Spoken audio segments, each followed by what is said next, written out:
जब कोई भगवान का भक्त हो जाता है, पार्वती जब कोई शिव का भक्त हो जाता है, शंकर का उपासक हो जाता है, शिव भक्ति में जब कोई डूब जाता है, तो उस पर लोग आक्षेप लगाते हैं, ताना देते हैं, अपशब्द कहते हैं, आड़ा टेढ़ा कहते हैं।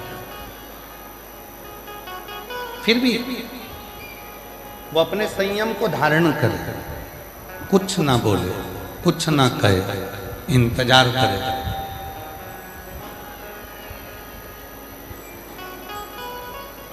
बच्चा जब छोटा रहता है ना, उसका कहीं झगड़ा हो जाता है, और छोटे से बच्चे का, छोटे से बेटे का, छोटे से बेटी का जब झगड़ा होता है,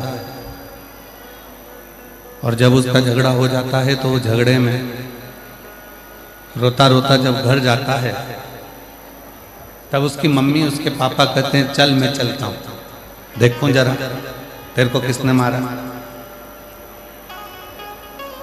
चल मैं चलता हूं। किसकी हिम्मत है?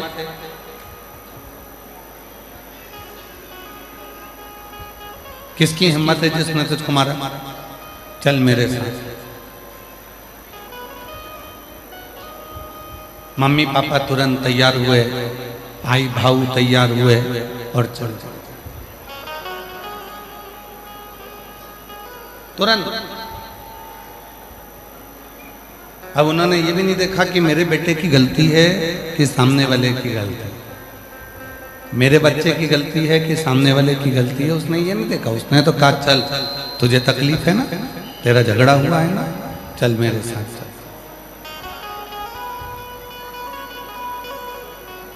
ले गए। बस मेरा ओघड़दानी, मेरा शिव और माता जगत जननी जगदम्बा अम्बा पार्वती, शिव और शक्ति ऐसे ही।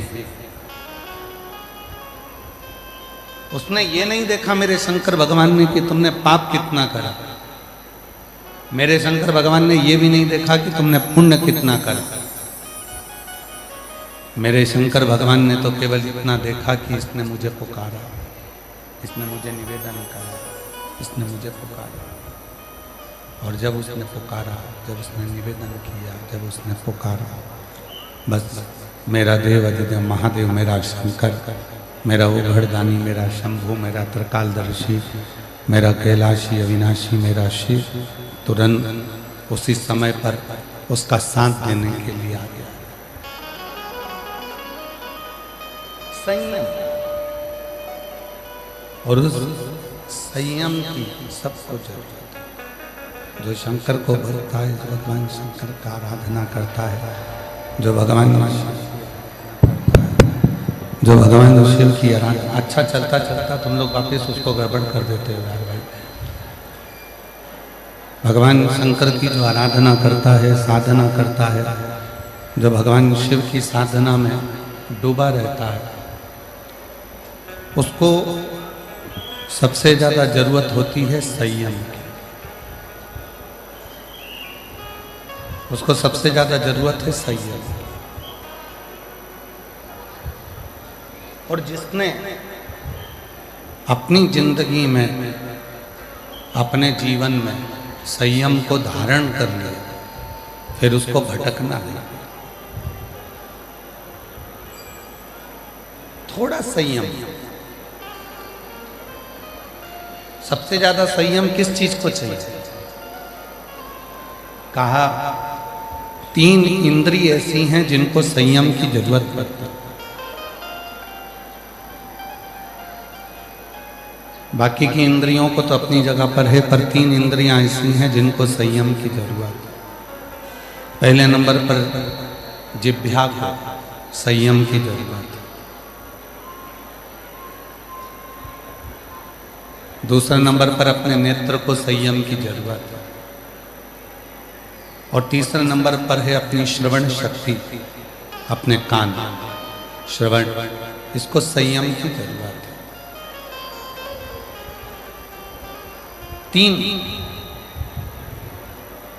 5 कर्मेंद्री, 5 ज्ञानेंद्री और 1 मन।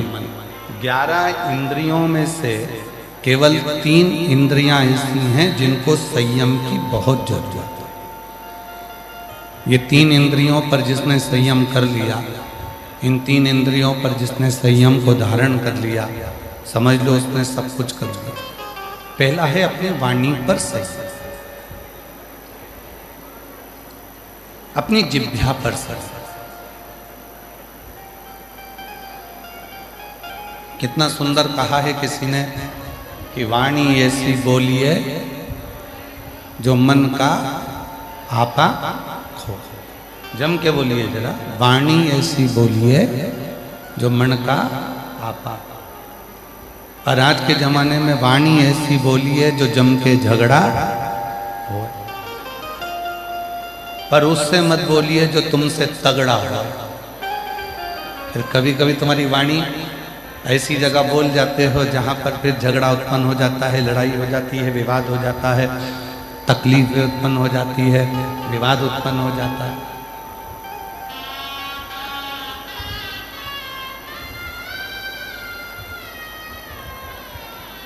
सबसे पहला 3 इंद्रियों में से सबसे पहला संयम है हमारी जिह्वा का संयम, हमारी वाणी का संयम। और इस वाणी के संयम पर ही सब कुछ है। आज के जमाने में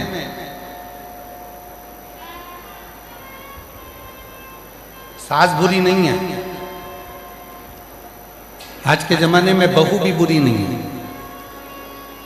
ना सास बुरी है, ना बहू बुरी है, ना ससुर बुरा है, ना पति बुरा है, ना पत्नी बुरी है, ना देवर, ना जेठानी, ना जेठ, ना ननन, ना नंदोई, कोई बुरा नहीं है। सबसे ज्यादा बुरी है आपकी जिह्वा, आपकी वाणी।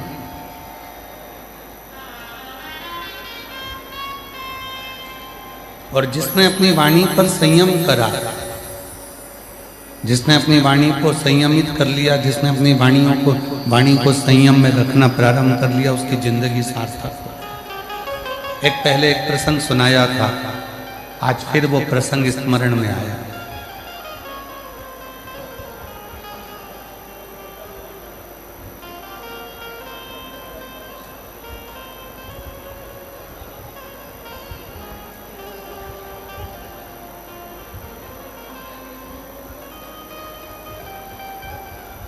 एक नगर में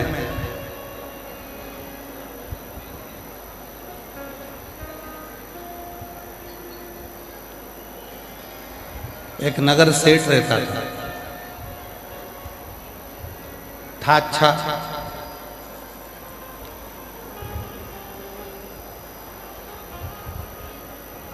पर उसकी वाणी ठीक नहीं थी, बोलता हर कुछ था। एक दिन राजा ने उसको बुलाया और राजा ने कहा अपने नगर का सेठ है, अपना फर्ज बनता है कि इसको अपना महल दिखाया जाए। राजा ने नगर सेठ को बुलाया, महल दिखाया। सेठ जी से पूछा, बताओ सेठ जी महल कैसा बना? सेठ जी ने कहा, महाराज महल तो अच्छा बना, पर इसका दरवाजा बड़ा छोटा है। तो राजा ने कहा, दरवाजे से होना जाना क्या? सेठ जी बोले, महाराज दरवाजा छोटा है, जब तुम मरोगे तो तुम्हारी अर्थी कैसे निकलेगी? राजा को गुस्सा आ गया और राजा को क्रोध आया और राजा ने कहा, इसको बंद करो, अंदर जेल में ले जाओ, इसको ले जाओ, अंदर बंद करा जाए। राजा ने उसको कारागार में बंद कर दिया। थोड़ी देर बाद उसकी पत्नी आ गई। पत्नी ने कहा, महाराज मेरा पति यहाँ आया था। राजा ने कहा, तेरे पति को बोलने के लक्षण नहीं है, उसमें अकल नहीं है, हर कुछ बोलता है। तेरा पति ने महल देखा और महल देखकर कहा कि महाराज दरवाजा छोटा है, जब राजा मरेगा तो इसकी अर्थी कैसे निकलेगी? इतने में पत्नी बोली, महाराज मेरे पति को बोलने के लक्षण नहीं है, उसको क्या करना? अर्थी कैसे निकलेगी? पत्नी बोली, उसमें तो अक्ल नहीं है महाराज, उसको क्या करना कि अर्थी कैसे निकलेगी? अरे राजा को काट काट के निकाल देंगे। अब तो राजा को और गुस्सा आ गया। राजा ने उसकी पत्नी को भी बंद कर दिया। थोड़ी देर बाद उसका बेटा आ गया। बेटे ने कहा महाराज मेरे माँ बाप आए थे। राजा ने कहा तेरे पिताजी को बोलने के लक्षण और ना ही तेरी माँ को बोलने के लक्षण।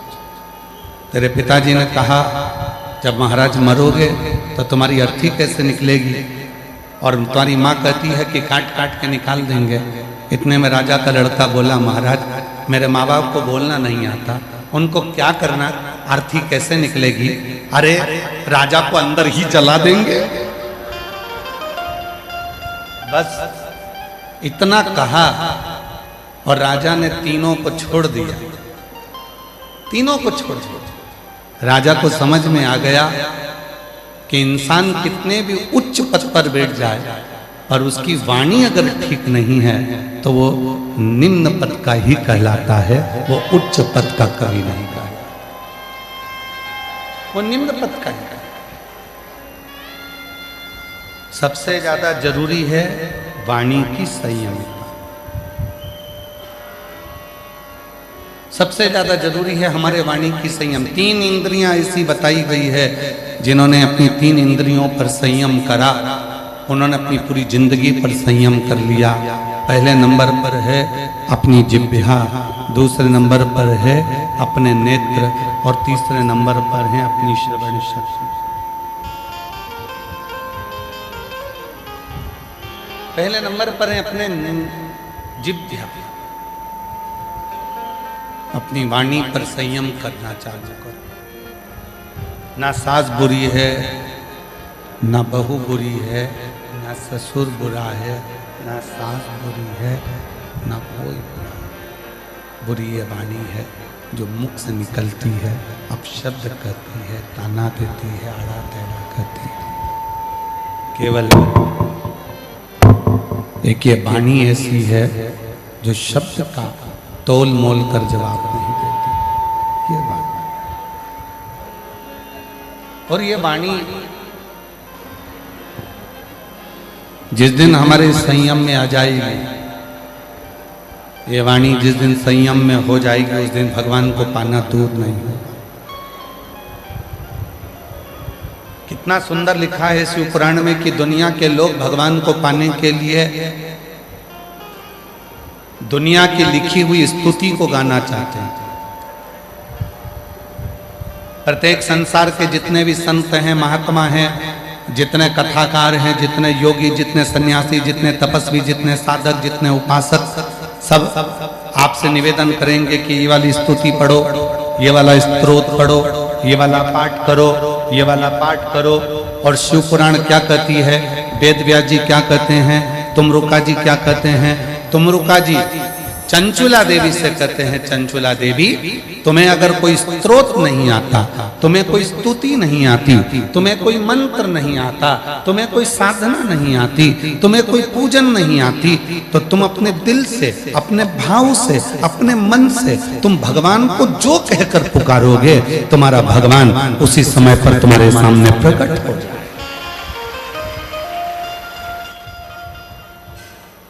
उसी समय तुम्हारा भगवान तुम्हारे सम्मुख में प्रकट हो। उसी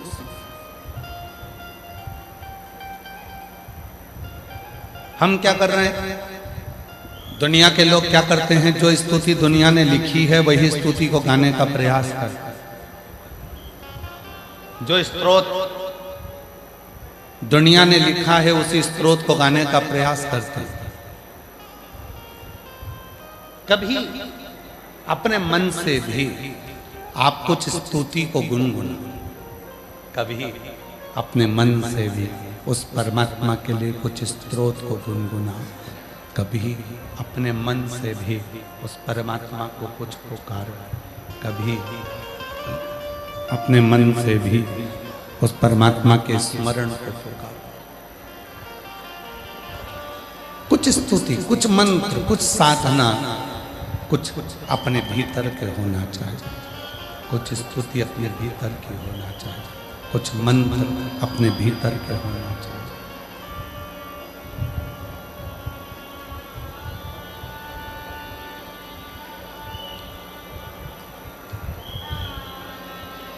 किसी ने कहा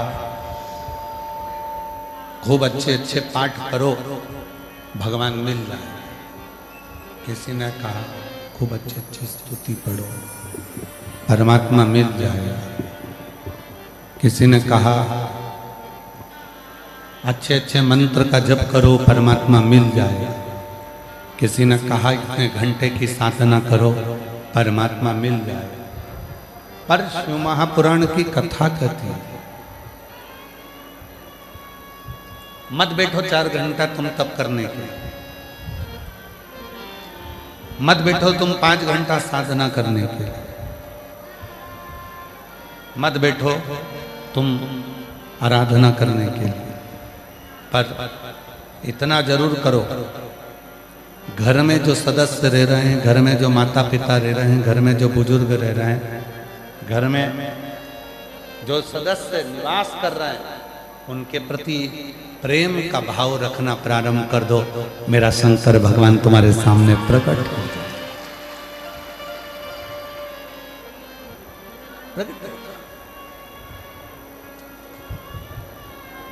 कभी विचार करा आप लोगों ने कि आप और हम अपनी जिंदगी को कितनी झूठ की जिंदगी जी रहे हैं? यहाँ जितने कथा को श्रवण करने के लिए बैठे हैं और जितने फेसबुक यूट्यूब पर कथा सुन रहे हैं, जितने आस्था चैनल पर कथा सुन रहे हैं, जितने पुरुषोत्तम मास के महीने में ये 2 बजे से 5 बजे तक दुधनाल गांव से महाराष्ट्र से जो कथा चल रही है धाराशिव जिले से, इसको श्रवण कर अपने हृदय पर हाथ रखकर देखना आप कितना सत्य की जिंदगी जी रहे हैं। आज का व्यक्ति कहने को तैयार हो जाता है घी नकली है, ये घी असली है, ये घी नकली है। आज का व्यक्ति कहता है ये सोना असली है, ये सोना नकली है। आज का व्यक्ति कहता है ये चांदी असली है, ये चांदी नकली है। आज का व्यक्ति कहता है ये प्योर कॉटन नहीं है, ये नकली है। आज का व्यक्ति कहता है चावल असली और नकली है। आज का व्यक्ति कहता है ये तेल नकली है, ये तेल असली है। हमने घी नकली देखा, हमने चावल नकली देखा, हमने कपड़ा नकली देखा, हमने सोना नकली देखा, हमने चांदी नकली देखी। पर जैसे जैसे कलयुग बढ़ता चले जाता है वैसे वैसे इंसान भी नकली होता चले जाता है। इंसान भी नकली है और उसकी नकलीपन कहाँ नजर आता है? आप खुद अपने अंदर झांक कर देखना। तुम्हारे फेसबुक पर हजारों लोग जुड़े हुए हैं, तुम्हारे इंस्टाग्राम पर हजारों लोग जुड़े हुए हैं, तुम्हारे यूट्यूब पर हजारों लोग जुड़े हुए हैं, तुम्हारे व्हाट्सएप पर हजारों लोग जुड़े हुए हैं, तुम्हारे व्हाट्सएप पर हजारों ग्रुप जुड़े हुए हैं, हजारों लोग तुम्हारे फेसबुक पर हैं, हजारों लोग तुम्हारे ट्विटर पर हैं, हजारों लोग तुम्हारे यूट्यूब पर हैं, हजारों लोग तुम्हारे फेसबुक पर हैं और तुम उनको देखकर खुश होते हो। पर असलियत क्या है? हजारों लोग तुम्हारे मोबाइल पर जुड़े हुए हैं तुम्हारे मित्र बनकर, पर सही मायने में कहना क्या तुम जितने लोग घर में रह रहे हैं उनसे दिल से जुड़े हो? अपने मम्मी से, अपने पापा से, अपने भाई से, अपनी बहन से, अपनी भाभी से, अपने भैया से, अपने मासी से, मासा से, मामा से, मामी से, काका से, काकी से, किसी से? व्हाट्सएप पर बैठकर मैसेज में बात करने का आपके पास समय होता है दूसरों से, इंस्टाग्राम पर बात करने का समय होता है दूसरों से, फेसबुक पर बात करने का समय होता है दूसरों से, यूट्यूब पर जवाब देने का समय होता है दूसरों से। पर घर में 5 लोग निवास करते हैं, 4 लोग रहते हैं और एक दूसरे से बात करने की फुर्सत आज के व्यक्ति को नहीं होती। इससे बड़ा नकली व्यक्ति और कहाँ होगा? इससे बड़ा नकली व्यक्ति कहाँ होगा? घर में प्रवेश करो, रात्रि का विश्राम करो, पत्नी और पति दोनों मोबाइल को उठाकर थोड़ा कोने में रख दो। बच्चों से बात करो तो थोड़ी देर के लिए मोबाइल उठाकर कोने में रख दो। बच्चे अपने माँ बाप से बात करें तो अपना मोबाइल उठाकर कोने में रख दें। जिस माँ बाप ने तुमको जन्म देने के लिए 9 महीना माँ ने गर्भ में रखा, उसको तुम 9 मिनट नहीं देते। जिस पिता ने कमा कमा कर अपनी पूरी जिंदगी का धन तुमको दे दिया, उसको तुम 2 मिनट नहीं दे पाते। और केवल एक mother's day, father's day, children's day, केवल इन डे पर तुम विश कर दो और फोटो लगा दो और सोचो कि मैं मेरी मम्मी को बहुत प्यार करता हूँ। पक्के झूठेले, दूसरों को बेवकूफ़ बनाते हो।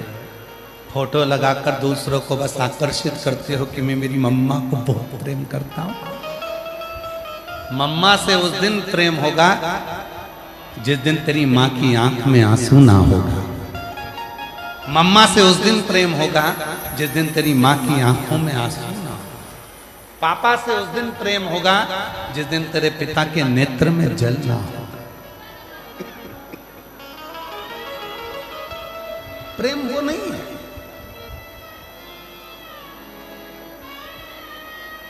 प्रेम उसको नहीं कहा गया कि दिखावा कर दिया गया।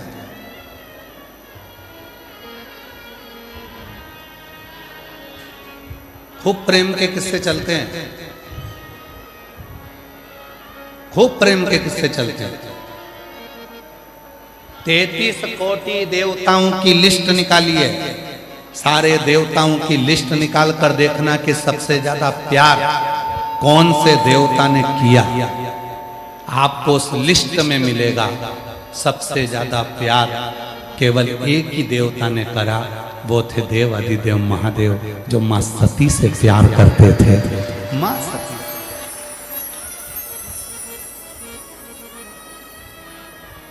33 कोटि देवता में केवल एक देवता है देव अधिदेव महादेव, जो मां सती से प्रेम करते थे।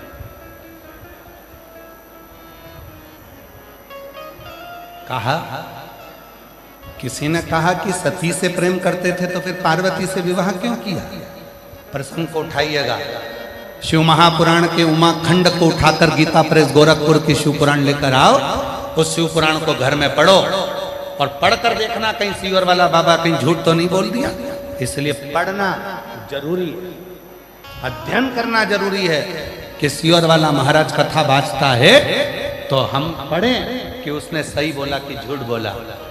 शिव महापुराण की उमा संहिता कहती है, किसी ने प्रश्न करा कि शिवजी जब सती से प्रेम करते थे, शंकर भगवान जब सती को स्नेह करते थे, तो पार्वती से विवाह क्यों करा? जरा प्रसंग उठाकर देखिए। भगवान शंकर ने पार्वती जी की पूरी परीक्षा ली, पूरी परीक्षा, एक भी परीक्षा नहीं छोड़ी शंकर भगवान ने पार्वती जी की। और आखिरी में जब पार्वती जी अर्पणा हो गई, पत्तों का सेवन करती थी, दुर्बल हो गई, शरीर में मांस नहीं बचा, केवल कंकाल हड्डियां माता पार्वती के शरीर में थी और मांस का एक टुकड़ा भी शरीर के अंदर नहीं था। पार्वती का नाम अर्पणा हो गया। तब शिव जी गए और पार्वती जी को देखकर पूछा, तुम ऐसा क्यों कर रही हो? तब माता पार्वती जी ने कहा, कुंभज ऋषि के आश्रम में कथा सुनने तुम्हारे साथ गई थी।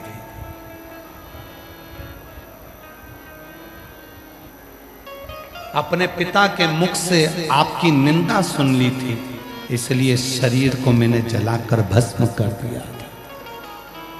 शंकर जी ने समझ लिया कि मेरी सती पार्वती बनकर आ गई है, तब उसको स्वीकार किया, तब उसको अपना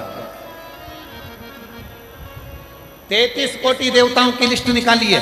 कोई कहता है ये भगवान का इनसे प्रेम था, इनका अधिक प्रेम था, कोई ने कहा इनका अधिक प्रेम था, कोई ने कहा इनका अधिक प्रेम था। 33 कोटि देवताओं की लिस्ट निकाल कर देखिए, केवल एक देवता है देव अधिदेव महादेव, जिन्होंने अपनी सती से इतना प्रेम करा कि सती प्राणों को छोड़कर भी चली गई तो माता सती के शरीर के भस्म को अपने तन पर धारण कर लिया।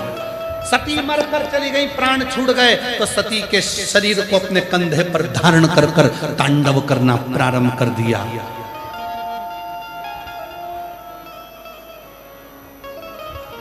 सती चली गई तो उसके शरीर के मुंड की माला अपने गले में धारण करना प्रारंभ कर दिया। सती के जाने के बाद अब तुम्हारी लिस्ट निकालो, तुम्हारे मोहल्ले में देखो, तुम्हारी कॉलोनी में देखो, तुम्हारी सोसाइटी में देखो, तुम्हारे रिश्तेदारों में देखो, जिनकी पत्नी चली गई वो फेसबुक पे दूसरी ढूंढ रहे हैं।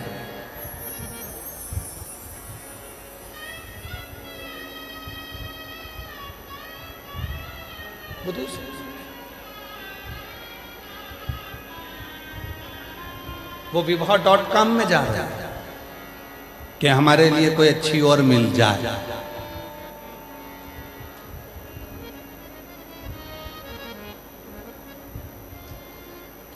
कहां गया वो रिश्ता, कहां गया वो संबंध।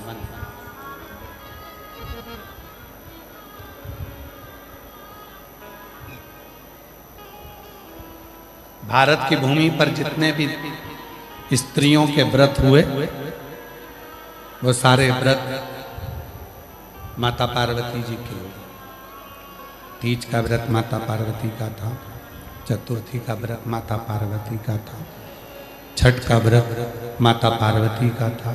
जितने व्रत, जितने जितने व्रत, तीज, चतुर्थी, छठ, अष्टमी, जितने भी व्रत करे वो सब माता पार्वती। क्यों? समर्पण है, समर्पण है सती का, समर्पण है माता पार्वती का।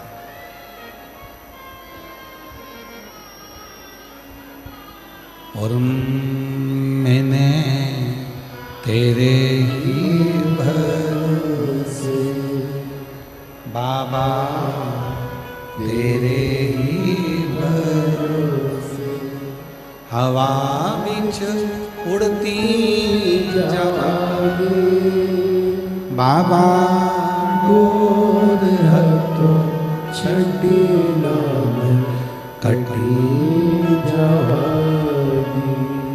भोले मैं तेरी पतन, शंभो मैं तेरी पतन, हवा बिच उड़ती जावे बाबा, डोर हथों छड़ी कटी जावे।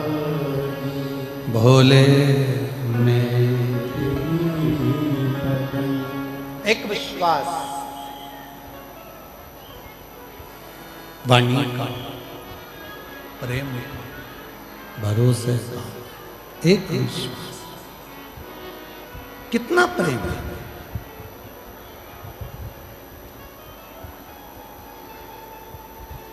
कितने लोग तुमसे जुड़े हैं फेसबुक पर वो मायना नहीं रखता।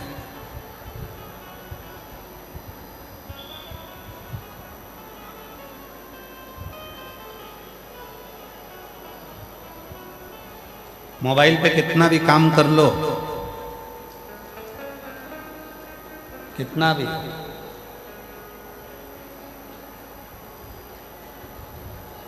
चलो जाने दो। एक अच्छी बात समझो अपने जीवन में।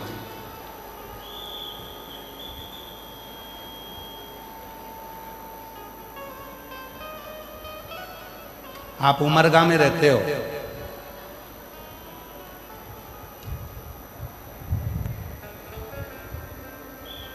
मान लो अब कोई मोबाइल पर कहे कि मैंने उमरगा के लिए ये करा, मैंने उमरगा के लिए वो करा, और मोबाइल पर बैठे बैठे उमरगा के लिए करता रहे करता रहे करता रहे। पर उमरगा वाले तो कहेंगे भैया इस मोबाइल पर करने से कुछ नहीं होगा, फील्ड में आओ, जमीन पर आओ और उमरगा की गली गली में जाकर, धाराशिव जिले में जाकर, हमारे प्रदेश में, हमारे गाँव में एक एक जगह पर जाकर जो जमीन पर काम करता है उसकी मूलता मिलेगी, उसकी मूलता।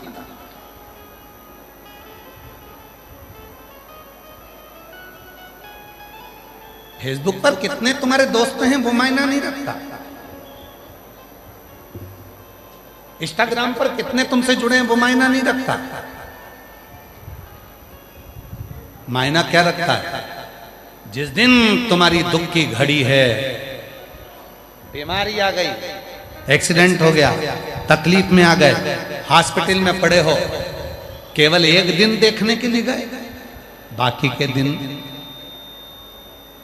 जिसको तुमने टाइम नहीं दिया, जिसको तुमने समय नहीं दिया, दूसरों से बात करने का तुम्हें फोन पर समय था, और घर में जो धर्म पत्नी थी, पति था, बच्चे थे, उनके पास में समय नहीं दिया, और आखिरी में सेवा करने के लिए हॉस्पिटल में रात दिन वही धर्म पत्नी बैठी रही जिसको तुमने 1 मिनट का समय नहीं दिया।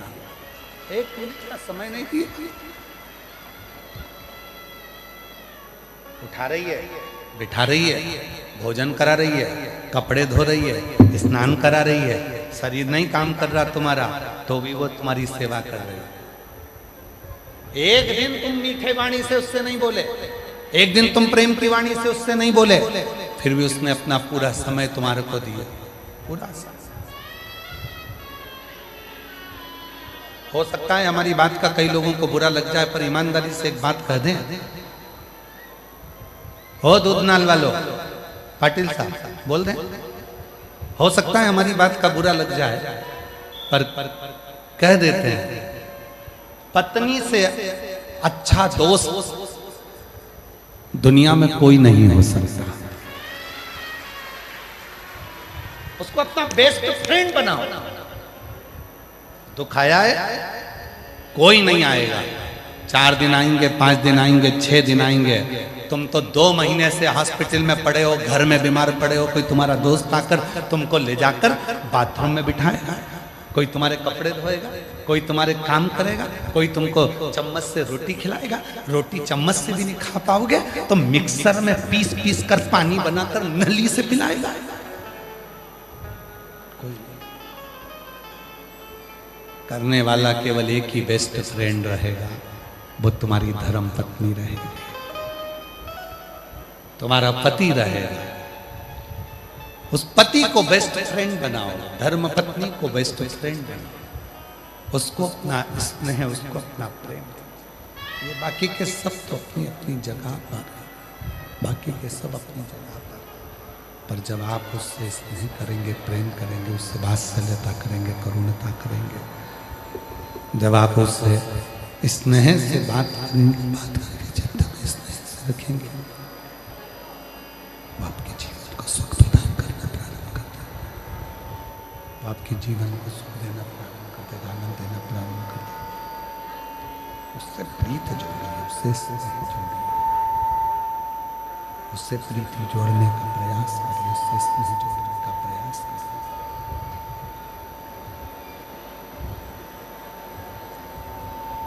महाराज शिव तत्व कह रहा है, भगवान शंकर की कथा कर रही है। क्लियर करो आवाज। शंभु शंभु शंभु, शिव तत्व कह रहा है। बेस आ रहा है या तो कुछ गला पकड़ रहा है। शंभु शंभु शंभु, शिव तत्व कह रहा है, भगवान शंकर का चरित्र कर रहा है, महापुराण की कथा वर्णन कर रही है। शंभु शंभु शंभु शंभु शंभु शंभु शंभु, बेस पकड़ रहा है, गला पकड़ रहा है भाई।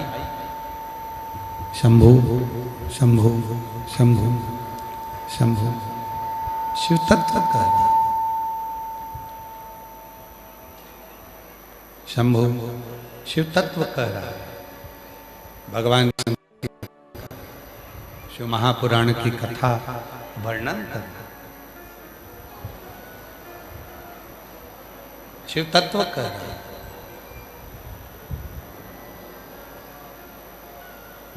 तैतीस कोटि देवताओं में अगर सबसे ज्यादा प्रेम, सबसे ज्यादा स्नेह अगर किसी देवता ने किया है तो वो शिव। सच माता सती से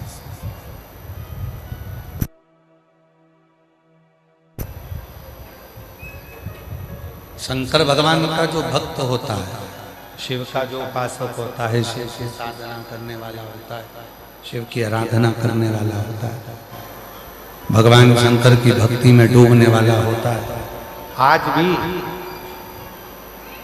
शिव जी को भस्म चढ़ाता है। आज भी और शिव प्रसन्न होते हैं उस भस्म से। शिव जी की प्रसन्नता होती है केवल भस्म से।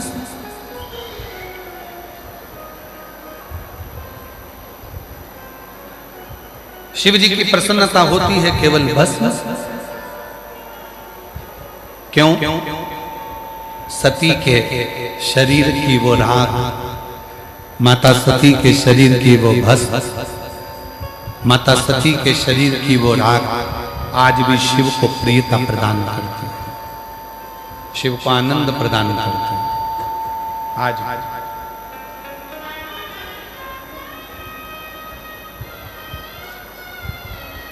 एक परमात्मा से जोड़ो संयमित रहकर। 3 इंद्रियां ऐसी हैं जिन पर तुम्हारा संयम बहुत जरूरी है। पहले नंबर पर है तुम्हारी वाणी का संयम। अपनी जिह्वा पर जितना हम कहें कथा में फिर कहें, ना सास बुरी है ना बहू बुरी है, ना ससुर बुरा है ना बेटा बुरा है, ना ननन बुरी है ना नंदोई बुरा है, ना देवर बुरा है ना देवरानी बुरी है, ना जेठ बुरा है ना जेठानी बुरी है। परिवार का कोई सदस्य बुरा नहीं है। केवल अगर बुरा है तो केवल हमारी वाणी ही कहीं ना कहीं बुरी है। कहीं ना कहीं हमारी वाणी हमें बुरी। कभी कभी अहमता की वाणी में बोलने में आ जाता है, अहंकार के शब्द बोलने में आ जाते हैं और वो अहंकार हमको डुबो लेता है। तो हम इन 3 इंद्रियों में पहली इंद्री है वाणी, दूसरी इंद्री है नेत्र। नेत्र रूपी इंद्री, नेत्र रूपी इंद्री एक ऐसी इंद्री है तुरंत भटकती है, और ये नेत्र रूपी इंद्री जैसे ही भटकी वैसे ही ये मन भटकना प्रारंभ।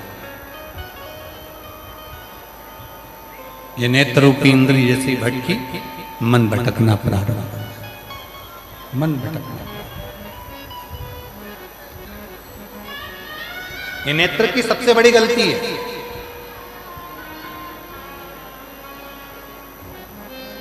संसार में नेत्र रूपी इंद्री एक ऐसी इंद्री है जो अच्छाई कम देखती है और बुराई ज्यादा देखती है। मोबाइल पकड़ो, खोलो, और मोबाइल खोलते से ही किसी के बारे में अगर अच्छा आ रहा होगा तो तुम पढ़ोगे नहीं, और उसके बारे में अगर बुरा लिखा होगा तो तुम अच्छे से पढ़ोगे। ओरे ओहो, बहुत ध्यान लगाकर पढ़ोगे। किसी के लिए अच्छा आया होगा, तुम उस फोटो को, उस वीडियो को किसी को नहीं भेजोगे, पर जैसे ही किसी के लिए बुरा वीडियो आ गया, किसी के लिए बुरा लिखा हुआ आ गया, किसी के लिए गलत लिखा हुआ आ गया, तुम तुरंत उसे फॉरवर्ड करना प्रारंभ कर दो। नेत्र रूपी इंद्री बड़ी विचित्र, नेत्र रूपी इंद्री बड़ी विचित्र। ये नेत्र रूपी जो इंद्री है ये मन को भी डोला देती है। मन नेत्र,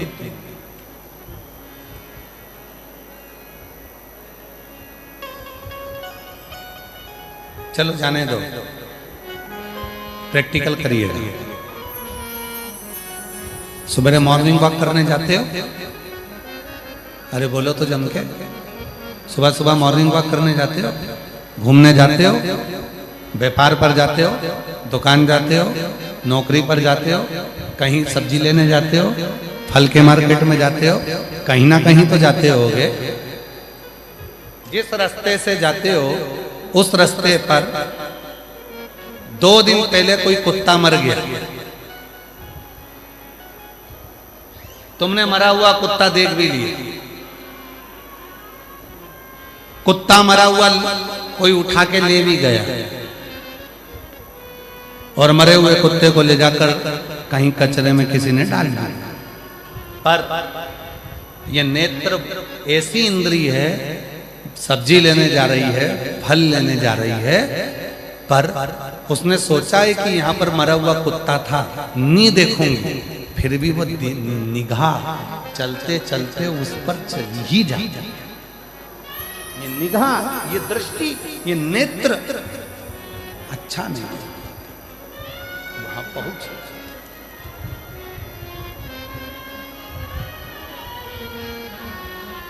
इसीलिए शिव महापुराण की कथा में कहा गया कि इस वाणी को भी शिव में लगा दो, इस नेत्र को भी शिव में लगा दो। और तीसरे नंबर की इंद्री है ये श्रवण, ये कान, ये सबसे भारी इंद्री है। कथा में इसका मन ही नहीं लगता इन कानों का, और अगर कहीं का बुराई करने बैठ जाए, चुगली करने बैठ जाए, निंदा करने बैठ जाए, तो ये श्रवण इतने काम करते हैं। और पूरा हुंकारे के साथ, अच्छा ऐसा बोल रही थी, हाँ कौन वो, हाँ, पूरे हुंकारे के साथ ये कान अपना काम करते। इसीलिए शिव महापुराण की कथा में श्रोताओं के 3 क्रम बताए। ये सुनने के लिए आए हो तो आप लोग श्रोता, श्रोता के 3 क्रम बताए। पहले नंबर पर होता है सरोता।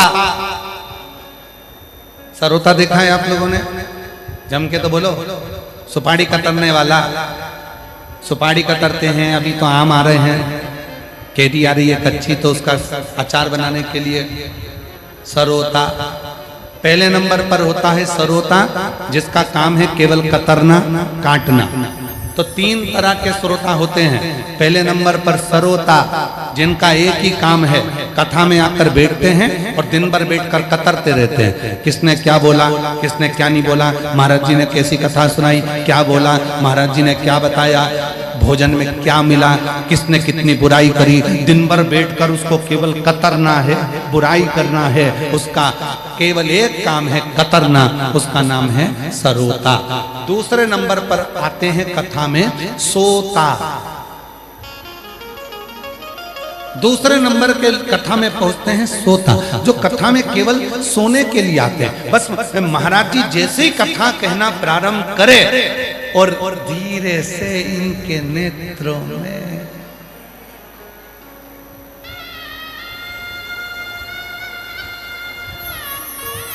लोगों को लग रहा है कथा में कितनी डूबी है। डूबी नहीं है, ऊबी है। और किसी ने जगह दिया, सो रही है क्या? फिर ऐसी ऐसी क्या कर रही है? कुछ नहीं, भोलेनाथ जी भाग रहे थे तो बुला रही थी।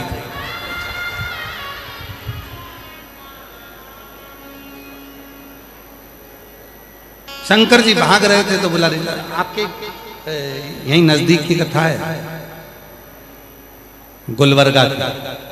हम बहुत पहले एक बार गुलबर्गा आए थे, बहुत पहले, और गुलबर्गा में कथा करने आए थे तो वो अग्रसेन भवन में कथा थी।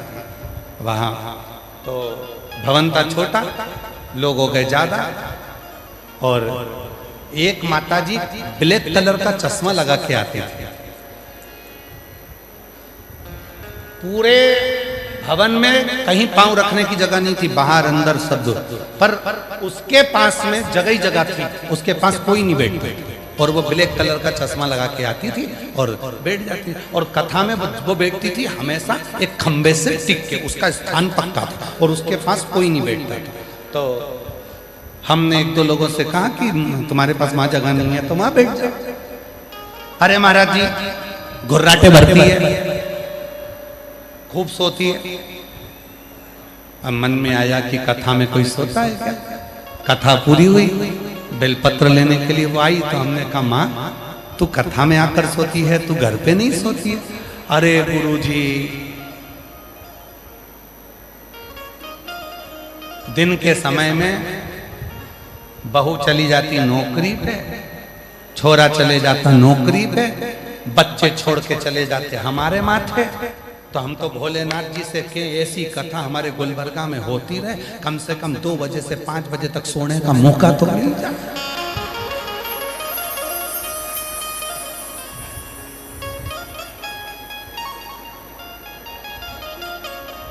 तो हमने पूछा तुम्हारी आंख का क्या ऑपरेशन हुआ है?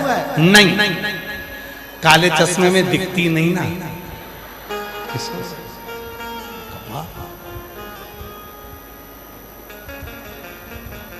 शिव शिव। पहले नंबर पर सरोता, दूसरे नंबर पर सोता।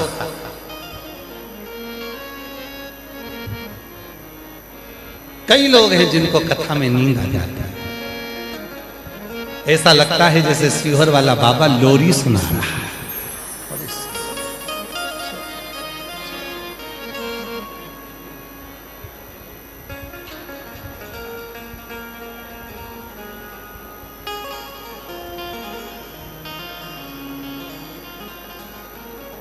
लोरी तो एक ही सुनाती थी, अक्का देवी। शिव जी की एक परम भगत थी अक्का देवी। लोरी बड़ी अच्छी सुनाती थी शिव जी, और शिव जी प्रसन्न होते थे उसकी लोरी से, बड़े प्रसन्न। शंभु सो जा तू तो सो जा।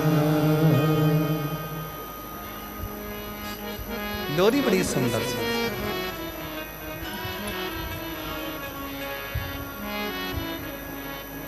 तेरी बेटी सुलाए तू तो सो जा, शंभु सो जा तू तो सो जा। एक बार अक्का देवी के मन में आया, सारे देवता विश्राम करते हैं। शास्त्र कहते हैं चतुर्मास के 4 महीने देवता सोते हैं, पर भगवान चतुर्मास के 4 महीने भगवान नारायण जब सोते हैं तो पूरा पृथ्वी का भार भगवान शंकर को दे देते हैं। किसी पुराण में यह नहीं लिखा कि भगवान शंकर सोए। हर पुराण में लिखा ब्रह्मा जी को निंद्रा आई, वेद हाथ से खसक गए, हयग्रीवा ने धारण कर लिए। श्रीमद् भागवत में लिखा है ब्रह्मा जी सोए, ये भी लिखा। भगवान राम विश्राम करे, ये भी लिखा। भगवान कृष्ण विश्राम करे, ये भी लिखा। भगवान विष्णु सोए, ये भी लिखा। पर किसी पुराण में ये नहीं लिखा कि शंकर भगवान सोए। इंद्र सोए, ये भी लिखा। गरुण सोए, ये भी लिखा। वरुण सोए, ये भी लिखा। केवल सारे पुराण उठाकर देख लीजिए, किसी पुराण में ये नहीं लिखा कि शंकर भगवान विश्राम करे, शंकर भगवान सोए, भगवान शंकर नींद लिए, भगवान शंकर सोए, ये किसी पुराण में नहीं लिखा। तो अक्का देवी के मन में आया, अक्का देवी ने विचार करा, सारे देवता सो जाते हैं और मेरा शंभु जागता ही रहता है, आज इसको सुला के मारूंगा। कुछ भी हो जाए आज तो मैं सुलाऊंगी शंकर जी को। और अक्का देवी ने शंकर भगवान का शिवलिंग लिया, उसको गोदी में रखकर अक्का देवी उसको सुलाने लगी। पार्वती जी मुस्कुराने लगी। माता पार्वती जी हंस रही। शिव जी ने पूछा पार्वती क्यों हंस रही हो? पार्वती जी बोली तुम्हारे साथ रहते रहते मैं अमर हो गई, आज तक तुम्हें सोते हुए नहीं देखा, और ये तुम्हारी भक्त तुम्हें सुलाना चाहती। पार्वती जी बोली मैं तुम्हें नहीं सुला पाई तो ये कैसे सुला सकती? शिव जी बोले पार्वती भगवान से बड़ा भक्त होता है, और भक्त चाहे ना तो परमात्मा को भी सुला सकता है। अगर परमात्मा को सुला सकता है तो केवल भक्त सुला सकता है। वो एक लाइन स्मरण करिए हमारे शैलेंद्र भैया, भगत के बस में भगत के बस में भगवान। भगत बिना ये कुछ भी नहीं है, भक्त बिना ये कुछ भी नहीं है। और भगत हैं इनके जान, भगत के बस में भगवान। भगत के वश में भगवान। भगत भोले बाबा के नित काशी में डोले, मुख से शंभु बोले, नित शिव शंकर बोले। मुख से शंभु बोले, नित शिव शंकर बोले। भगत भोले बाबा के नित काशी में डोले, शिव को शंभु बोले, नित शिव शंकर बोले। भगत बिना ये कुछ भी नहीं है, भगत बिना ये कुछ भी नहीं है। और भगत हैं इनके प्राण, भगत के बस में भगवान। भगत के वश में। भगवान। पार्वती जी बोली भोलेनाथ जी से, ये अक्का देवी तुम्हें सुला देगी। शिव जी बोले अब तो ये अक्का देवी जाने, और शिव जी बोले भगवान जाने। पार्वती जी चुप मौन स्थिर। आज तक मेरे पति विश्राम नहीं किए, सोए नहीं, आज कैसे सो सकते? सारी पुराण उठाकर देखना, सब पुराण में लिखा है। चतुर्मास में 4 महीना भगवान सोए, श्री हरि सोए, नारायण सोए। ब्रह्मा जी के सोने का भी प्रसंग है कि ब्रह्मा जी के नेत्र में नींद आई और वेद हाथ से खसक गए, हरिग्रीवा ने धारण कर लिए। ये सारा प्रसंग मिलेगा। इंद्र के सोने का प्रसंग मिलेगा, राम जी के विश्राम का प्रसंग मिलेगा रामचरितमानस में, भगवान कृष्ण के सोने का प्रसंग मिलेगा श्रीमद् भागवत में। सारे देवताओं के सोने का विश्राम का प्रसंग पुराणों में मिलेगा, परंतु एक देव अधिदेव महादेव के विश्राम का प्रसंग, सोने का प्रसंग किसी पुराण में नहीं मिलेगा। पर इनको सुलाया केवल एक ने। अक्का देवी को लगा मेरा शंभु, मेरा शंकर आज तक नहीं सोया, मेरा शिव आज तक नहीं सोया। कितने थक गए होंगे भोलेनाथ, आज तो मैं सुला के मानूंगी। और अक्का देवी ने शिवलिंग को अपने हाथ में ले लिया। शिव भगवान शंकर का शिव।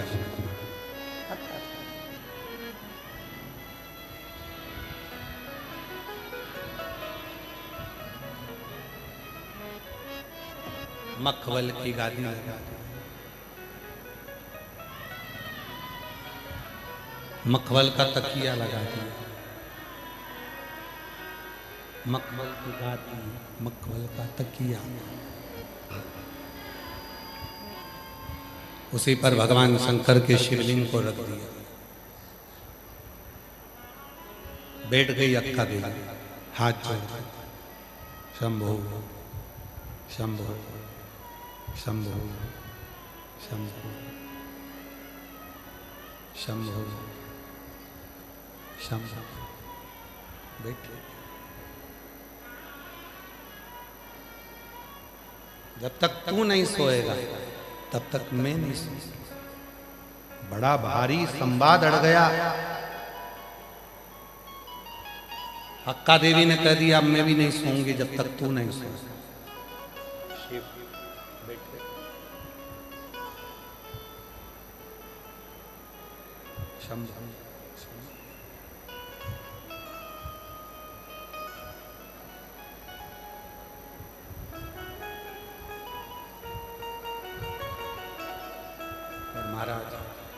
पुरुषोत्तम मास में, अधिक मास में एक कथा उत्तर प्रदेश की पवित्र भूमि पर बलखंडी नाथ फुलवरिया बलिया उत्तर प्रदेश में शिव महापुराण की कथा 1 बजे से 4 बजे तक रहेगी। बलिया उत्तर प्रदेश के फुलवरिया के सभी निवासियों को बहुत बहुत बधाई हो, जो पुरुषोत्तम मास अधिक मास में 9 जून से 15 जून तक फुलवरिया बलिया उत्तर प्रदेश में 1 बजे से 4 बजे तक शिव महापुराण की कथा होगी। ये कथा फुलवरिया गांव के सभी शिव भक्तों ने, वहाँ के जो ट्रांसपोर्ट मिनिस्टर हैं माननीय श्री दयाशंकर सिंह जी, उनके पास में सभी शिव भक्त वहाँ पहुँचे और बाबा से सभी ने माननीय मंत्री महोदय से विनय करी कि हमको शिव पुराण सुनना है। तो मैं इसे माननीय दयाशंकर सिंह जी को, ट्रांसपोर्ट मिनिस्टर उत्तर प्रदेश सरकार के, उनको भी साधुवाद देता हूँ, जिन्होंने सभी शिव भक्तों के लिए बलिया में, फुलवरिया में शिव महापुराण की कथा उत्तर प्रदेश की फुलवरिया में रखी। उनको बहुत बहुत साधुवाद। हर हर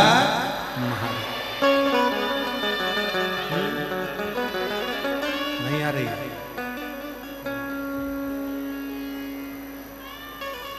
तो 9 जून से 15 जून तक बलखंडी नाथ फुलवरिया बलिया उत्तर प्रदेश 1 बजे से 4 बजे तक कथा रहेगी। उसके बाद में 15 जून को वहाँ कथा विराम होगी उत्तर प्रदेश में। फिर 18 से 24 जून तक दोपहर 2 बजे से 5 बजे तक पंजाब की भूमि भटिंडा पंजाब में 2 बजे से 5 बजे तक शिव महापुराण की कथा रहेगी। ऐसे कथाओं का क्रम रहेगा। आप और हम भगवान को अपने मन का भाव कहें, हृदय से प्रार्थना करें, विनय करें, निवेदन करें, दिल से बाबा को अपने मन की बात करें। साथ में बोलिएगा, अधिक मास चल रहा है, पुरुषोत्तम मास है। हृदय से प्रार्थना करो, निवेदन करो, विनय करो। साथ में बोलो, विनय करिएगा, निवेदन करिएगा।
भोला सब दुख काटो,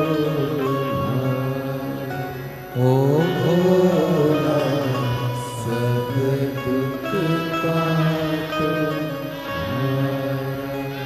शिव शंकर जब तेरी माला, भोले बाबा जब तेरी माला, भोला सब दुख काटो।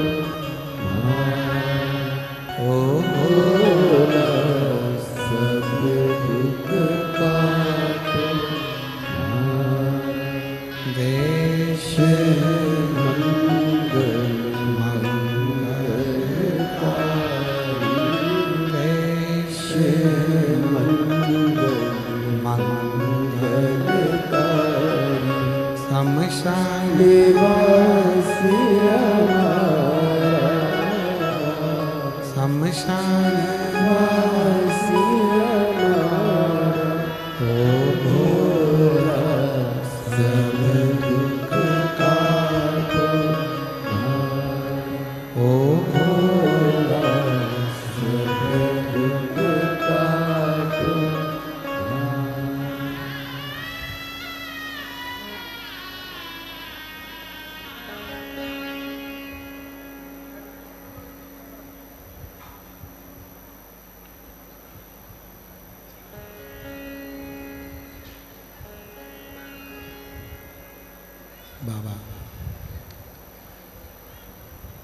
देवादिदेव महादेव, भगवान शिव घरदानी, त्रिकालदर्शी, कैलाशी, विनाशी, भगवान शंकर की पवित्र कथा कर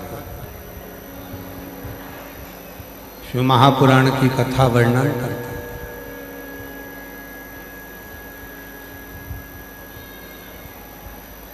भोले के लाने में सेजवा,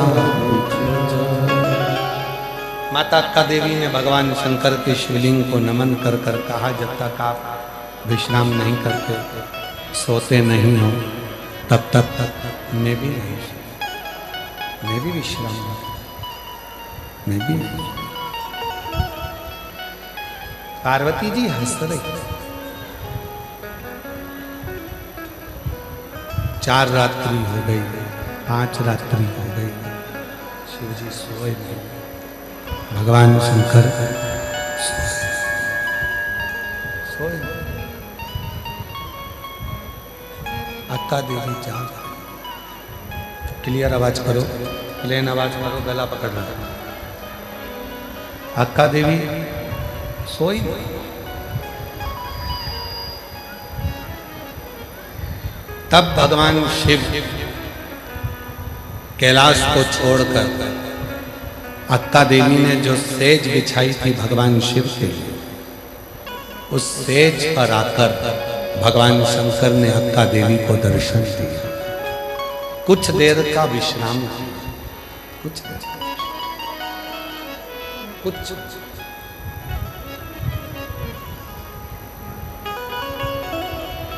घर का जो बुजुर्ग होता है, घर का जो बड़ा होता है, घर का जो बुजुर्ग होता है, उसको नींद नहीं आती।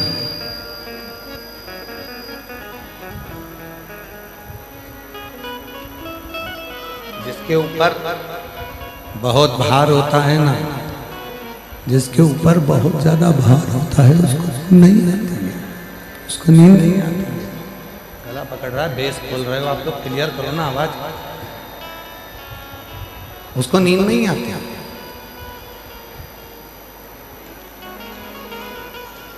संपूर्ण ब्रह्मांड का जो भार, संपूर्ण ब्रह्मांड का जो भार है, वो शंकर भगवान के ऊपर। संपूर्ण ब्रह्मांड का जो भार है, वो देवादिदेव महादेव।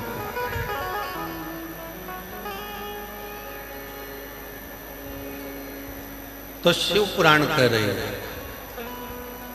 भक्त चाहे तो भगवान उसके सम्मुख में आकर खड़ा हो सकता।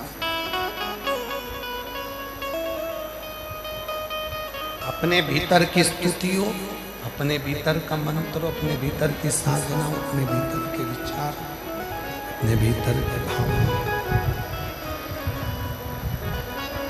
जब अपने भीतर के भाव होंगे, विचार होंगे, अपने भीतर की वाणी होगी, तो शिव क्यों ना प्रकट।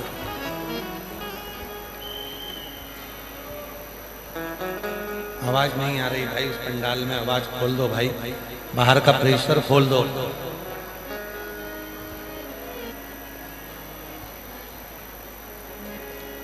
अपने भीतर के शुद्ध भावों को, अपने भीतर के शुद्ध विचारों को शिव को जिसने समर्पित करना प्रारंभ कर दिया, भगवान शंकर को समर्पित करना प्रारंभ कर दिया, भगवान शंकर को अपने भीतर के विचारों को कहना प्रारंभ कर दिया, शिव ने उसको स्वीकार कर लिया, भगवान शंकर ने उसको स्वीकार कर लिया। शिव पुराण कर रही है, भगवान शंकर का चरित्र कर रहा है, शिव तत्व कर रहा है, शंकर जी की कथा कर रही है। शिव जी ने, नहीं आ रही आवाज,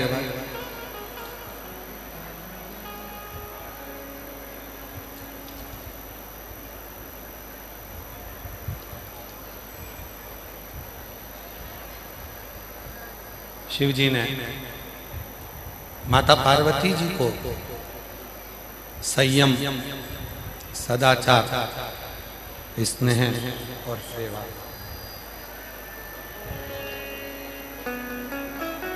शिव भक्त के भीतर भगवान शंकर के भक्त के भीतर ये 4 गुणों को प्रदान किया, 4 गुणों को प्रदान किया। तो कहा संयम इंद्रियों में अगर करना है तो सबसे पहले अपनी जिह्वा का संयम हो, दूसरा संयम है अपने निगाह का, नेत्रों का, तीसरा संयम है अपनी श्रवण शक्ति का। इन कानों से कुछ मत गलत। पहला सरोता, दूसरा सोता और तीसरा श्रोता, कथा को सुनने वाला। उसके मन में कोई गलत भाव नहीं आता, गलत विचार नहीं आता, गलत सोच नहीं आती, गलत दृष्टि नहीं आती। वो तो केवल एक भगवान के लिए भाव से कथा को श्रवण करने के लिए, सुनने के लिए, कथा श्रवण करने का भाव रखा। कोई गलत विचार, गलत सोच, गलत दृष्टि उसके भीतर नहीं, गलत भाव उसके भीतर नहीं।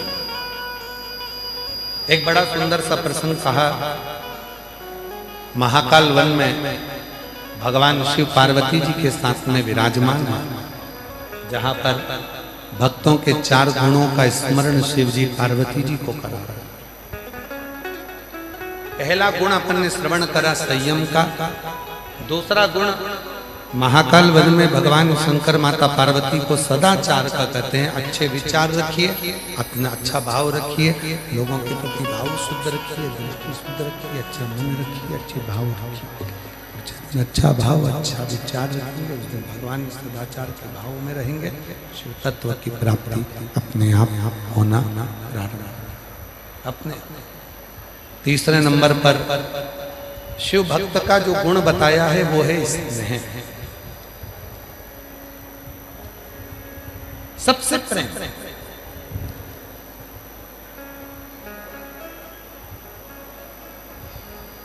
अभी भी आवाज नहीं आ रही है क्या आपको?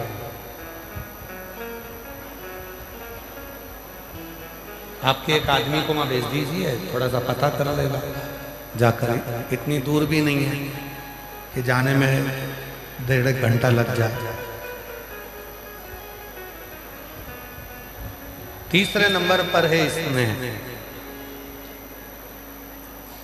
प्रेम। और जब शिव महापुराण की कथा कहती है, भगवान शंकर का चरित्र कहता है, शिव तत्व कहता है, हम सभी को प्रेम देना प्रारंभ करें, स्नेह देना प्रारंभ करें, खुशियां देना प्रारंभ करें। अपने आप खुशियां, प्रेम, स्नेह हमको आपको मिलना प्रारंभ हो जाता है। आपको हमको अपने आप मिलना प्रारंभ।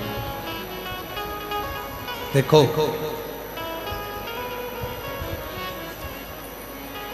देव ऋषि नारद का एक बड़ा सुंदर चरित्र है शिव पुराण के अंदर।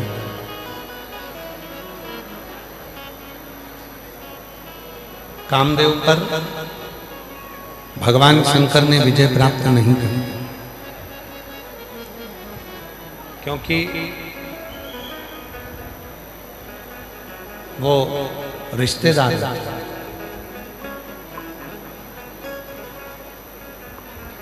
कामदेव पर विजय प्राप्त नहीं करी, क्योंकि वो रति के पति,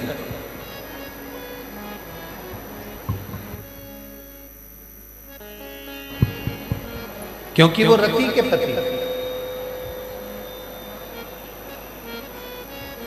पर देव ऋषि नारद ने कामदेव पर विजय प्राप्त कर लिया।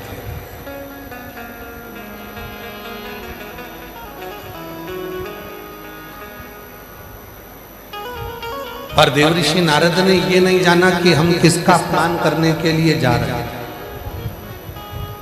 जिस दिन भगवान आपको कुर्सी दे, जिस दिन भगवान आपको पद दे, जिस दिन भगवान आपको प्रतिष्ठा दे, जिस दिन भगवान आपको सत्ता दे, जिस दिन भगवान आपको वैभव दे, जिस दिन भगवान आपको कोई अच्छी गादी पर, सिंहासन पर, कुर्सी पर, पद पर बिठा दे, उस दिन अपने भीतर ये विचार रखना कि आज से मैं अपने भीतर के अहंकार का त्याग करता हूं। तो आप जिंदगी में सफल हो पाएंगे। और कुर्सी, पद, प्रतिष्ठा मिलने के बाद मान लो आप अपने अहंकार को निकाल कर बाहर नहीं कर पाए, तो आप अपनी जिंदगी में कभी सफल नहीं हो पाए। एक पत्र है बड़ा सुंदर,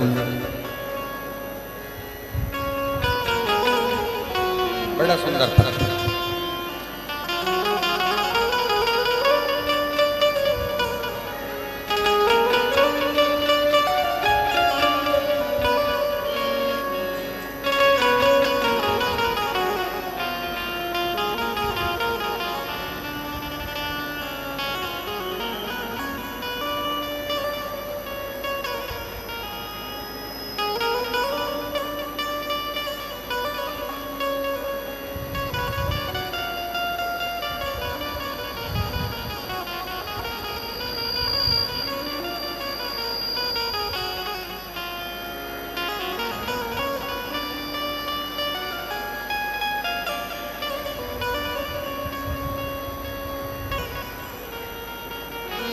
मेरा नाम सपना राम सिंह पांडे है।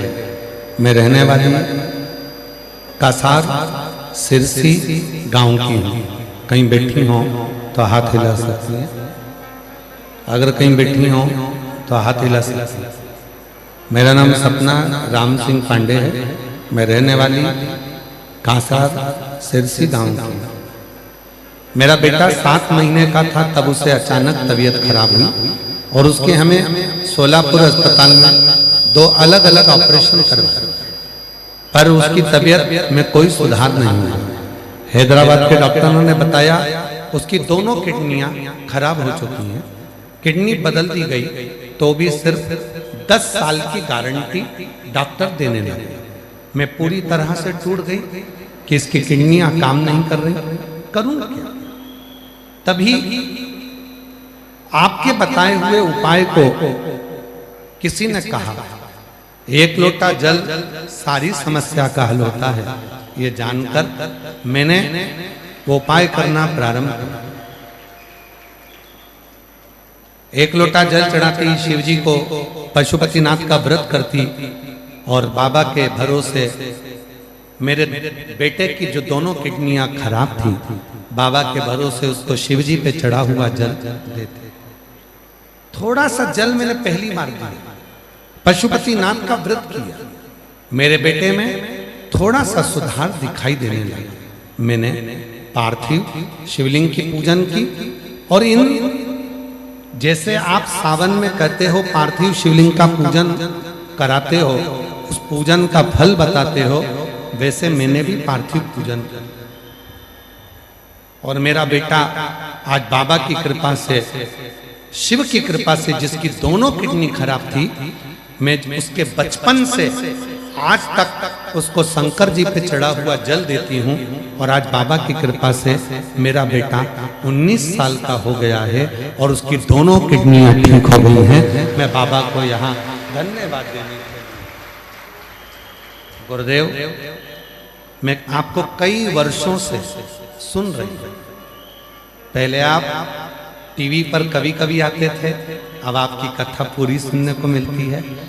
जब आप टीवी पर कम आते थे उसके भी पहले मैं आपको सुनती थी।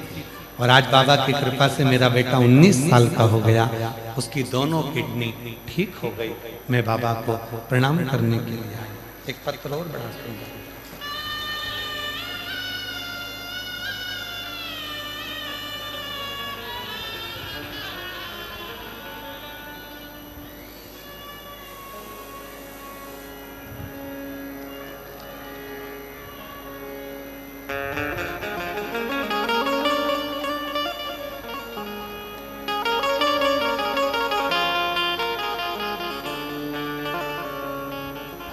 मैं निकिता सोमशंकर टिकाम्बरे, गांव दालिब, तालुका उमरगा, जिला धाराशिव की रहने वाली हूँ।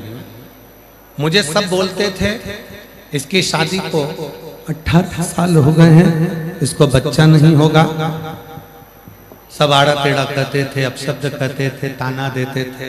आड़ा बेस आ रहा है इन स्पीकरों में है तो बंद है तो क्या हो रहा है, ये गला पूरा पकड़ रहा है। इनका मिक्सर चेंज करवा कर देखो भाई, कुछ ना कुछ गड़बड़ हो रहा है इसमें। शादी के 18 साल हो गए थे और सभी ने कहना चालू कर दिया था कि इसको बच्चा नहीं होगा, बच्चा नहीं होगा। तब मेरी माँ, उन्होंने एक बार कहा कि बेटा तू एक काम कर, अब सब ताना देने लगे, डॉक्टरों को भी दिखा लिया, तो अब एक काम कर, शिवजी पे भरोसा कर, वो शंकर तुझे जरूर देंगे। गुरुदेव, मेरी माँ ने कहा था कि एक सफेद आंकड़े की जड़ को 21 बार घुमाकर तुमरुका का नाम लेकर कमर में बांधना। मैंने वही किया और बाबा की कृपा से 18 साल के बाद मेरे घर में बाबा की कृपा से संतान की प्राप्ति हुई। मैं बाबा को यहाँ नमन करने के लिए आई। कहीं बैठी हो तो आ सकती हैं। अगला पत्र है, मैं संतोष सूर्यवंशी, उमरगा तहसील उमरगा, जिला धाराशिव की रहने वाली हूँ। मेरा मोबाइल नंबर ये है। गुरुजी, आप सभी शिव भक्तों के कहते हैं कि तुम सब मेरा नाम मत लो, मुझे कुछ मत दो, लेकिन शिव मंदिर में जाकर बाबा को एक लोटा जल चढ़ा। आपकी वही बात सुनकर सुकून मिलता है। मैं बाबा की कृपा का क्या गुणगान करूं, बोलूं? गुरुजी, मेरी शादी को 15 साल के बाद संतान का सुख प्राप्त हुआ है। हमने सोलापुर, धाराशिव, पुणे, नासिक के हॉस्पिटल में हमने ट्रीटमेंट करवाया पर बच्चा नहीं हुआ। फिर मेरी पत्नी ने 16 सोमवार का व्रत भी किया, पशुपति व्रत भी किया और आपकी कथा जो नासिक थी वह भी श्रवण करी। बाबा के भरोसे शिव के आश्रित होकर शिव को नमन करते।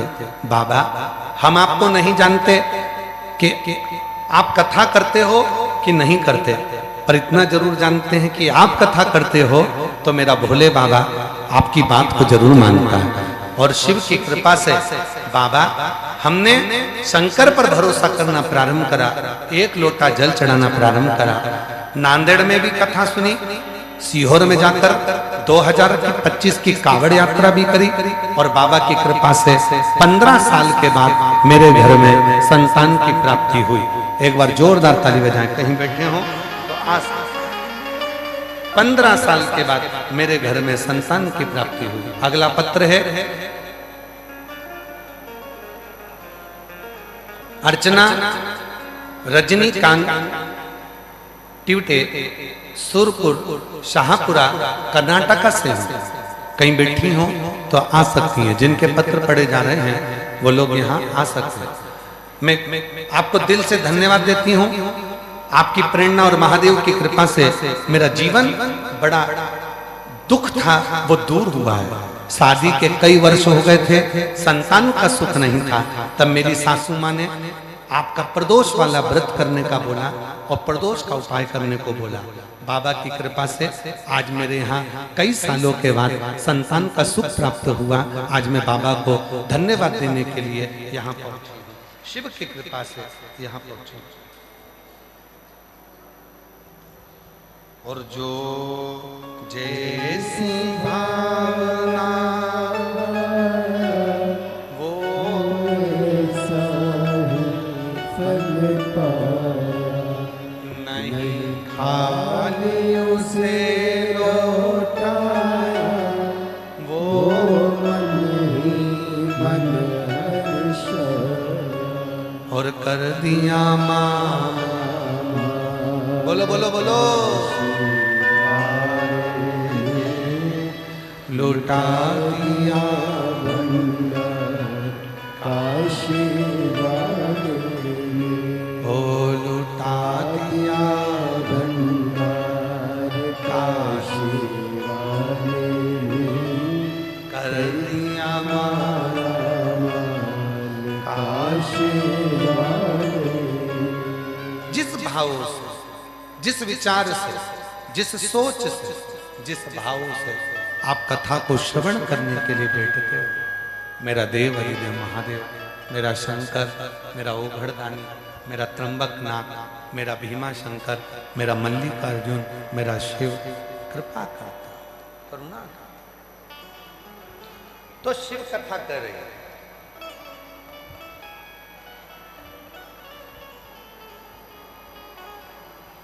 स्नेह, स्नेह शिव महापुराण की प्रेम जी। और चौथे नंबर पर भगवान शंकर के परम भक्त का कोई अगर गुण है, चौथे नंबर पर भगवान शंकर के परम भक्त का यदि कोई गुण है तो वो गुण है सेवा। सेवा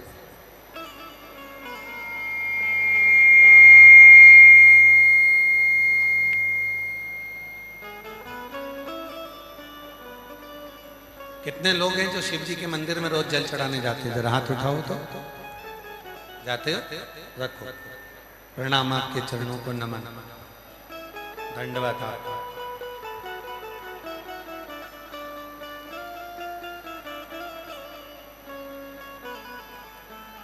कितने लोग हैं जो भगवान शंकर के मंदिर में झाड़ू लगा देते हैं, पोछा लगा देते हैं, सेवा कर देते हैं? प्रणाम, नमन। अब जरा कथा पर जाइए।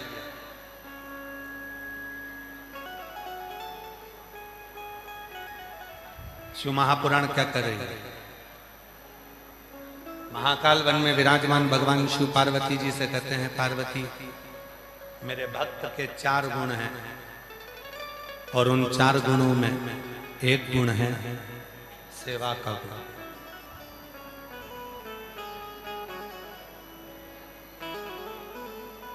4 गुणों में एक गुण है सेवा का गुण।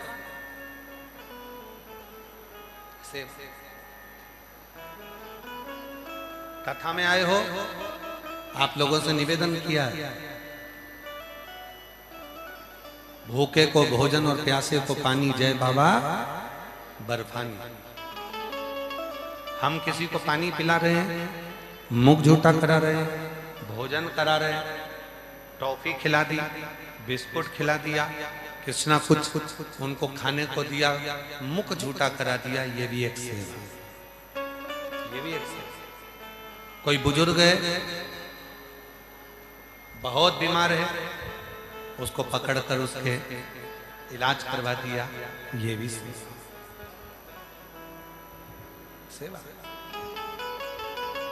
किसी को शिक्षा की जरूरत है और उसका शिक्षा अध्ययन करवा दिया, उसकी शिक्षा के अध्ययन कराया, ये भी सेवा। इसको भी सेवा कहा, इसको भी सेवा कहा महाराज। और चौथे नंबर पर है भगवान शंकर के मंदिर में भगवान शिव के दरवाजे पर, भगवान शंकर के मंदिर में भगवान शिव के दरवाजे पर, शिव के मंदिर में पहुंचकर, भगवान शंकर के मंदिर में पहुंचकर शिव के मंदिर में झाड़ू लगाना, पोछा लगाना, थोड़ी सेवा कर देना, उस सेवा का फल कितना होता है स्वयं शिव जी बोल रहे हैं, पार्वती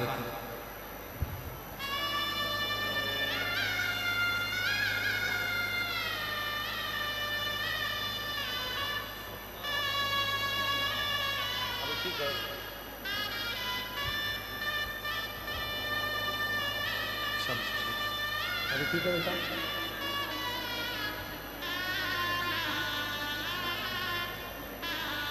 बेटे की दोनों किडनियां खराब हो गई थी। हैदराबाद में दोनों किडनियों के लिए बोल दिया गया था ये किडनियां बदलवा लो। पर इस मां का विश्वास देखिए, शिव जी पर 1 लोटा जल चढ़ाती, रोज अपने बेटे को पिलाती, शिव जी के मंदिर में झाड़ू पोछा करती, सेवा करती। और बाबा की ऐसी कृपा हुई, डॉक्टर ने किडनी बदलने का बोला था दोनों, और तो भी कह दिया था कि ये 10 साल जिएगा कि 8 साल जिएगा ये पक्का नहीं। पर आज बाबा की कृपा से किडनी भी नहीं बदली और शिव की कृपा से दोनों किडनियां काम करना प्रारंभ कर दी और बाबा की कृपा से आज बेटा ठीक है। जैसी भावना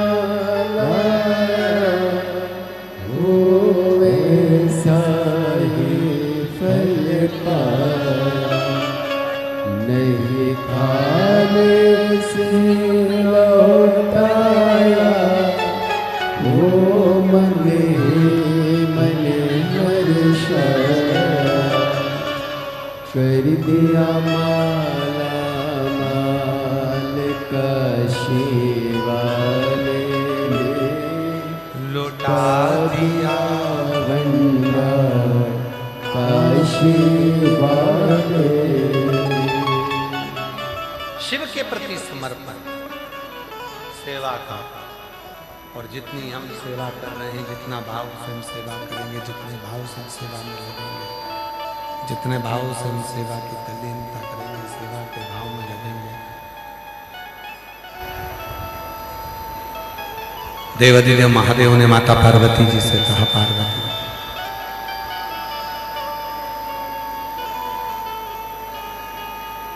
शिव के मंदिर में स्वयं महाकाल कर रहे हैं, स्वयं शिव कर रहे हैं, स्वयं शंकर कर रहे हैं, स्वयं देवादिदेव महादेव कर रहे हैं। जैसे संगम का जल लेकर कोई रामेश्वरम को चढ़ाता है, जैसे गंगा का जल लेकर कोई नीलकंठ को जाता है, जैसे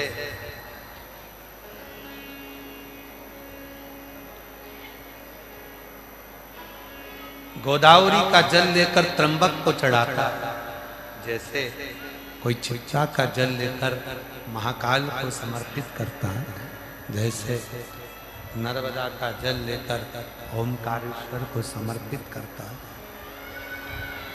हे पार्वती, उसी तरह हे जगत जननी जगदम्बा पार्वती, उसी तरह जब कोई मनुष्य अपने घर से जल लेकर मेरे मंदिर तक, मेरे शिवालय तक आता है,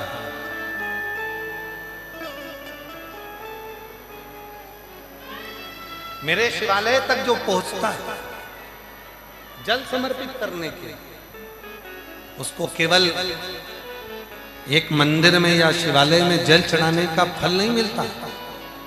संसार की जितनी पवित्र नदियां हैं, उन नदियों का जल चढ़ाने का जो फल होता है, वो सारा फल प्रतिदिन जो मेरे शिवालय में आकर जल समर्पित करता है उसको प्राप्त हो जाता है।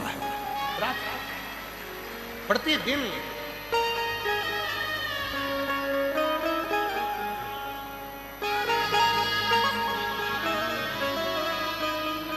मेरा तू ही तो हमदर्द है, जिसे हर दर्द कहता हूँ।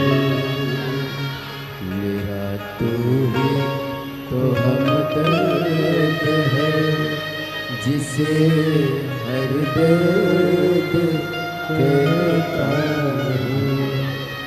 दुनिया के आगे प्रभु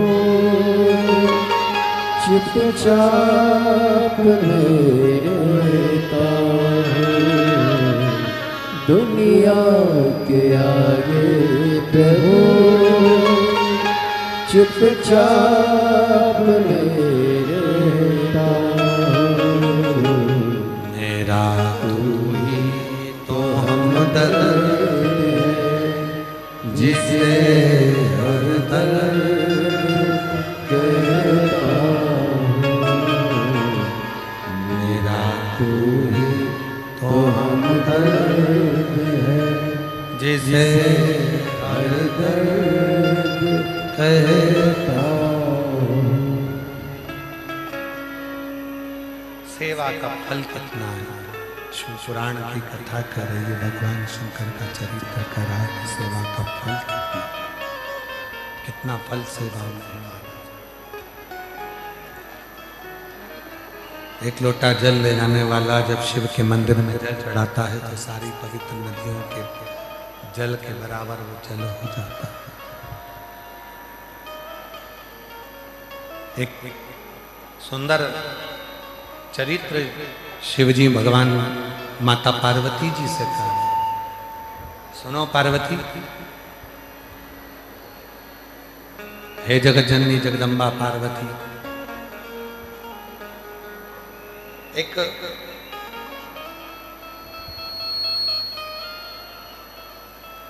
मोक्षा नाम की एक कन्या थी।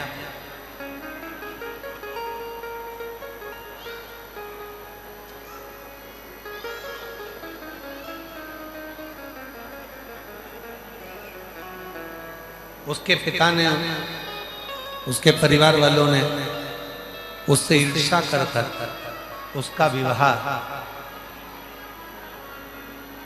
शरीर के रोगी एक व्यक्ति से कर दिया। पार्वती, मोक्षा को मालूम नहीं कि मेरे सौतेली माँ ने, मेरे पिता ने, मेरी माँ ने मेरा विवाह ऐसे पुरुष से करा है जिसके शरीर में रोग ही रोग है।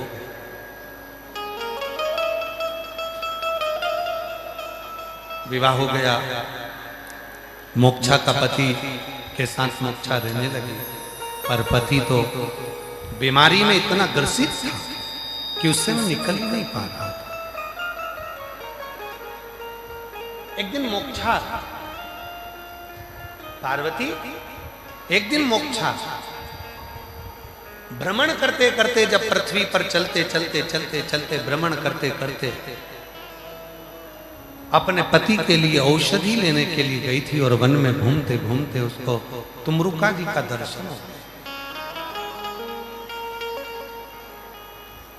महाराज, कल कथा में कहा था कि केवल शंकर के भक्त का भी अगर दर्शन हो जाए और शिव का भक्त अगर निगाह उठाकर भी देख ले तो समझ लेना कि आधे से ज्यादा दुख, आधे से ज्यादा तकलीफ तो उसके दर्शन से ही समाप्त हो।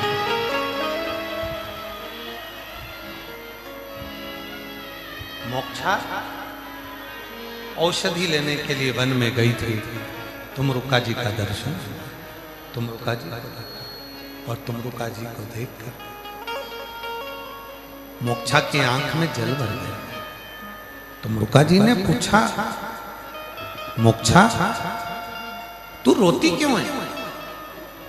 मोक्षा ने कहा कि मेरे माँ ने मेरा विवाह एक ऐसे पुरुष से कर दिया जिसके शरीर में रोग ही रोग, जिसका शरीर ठीक नहीं है, उसके शरीर में रोग ही रोग।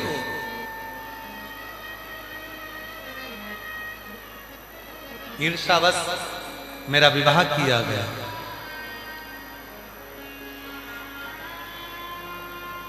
मेरे भाग्य में क्या यही लिखा था?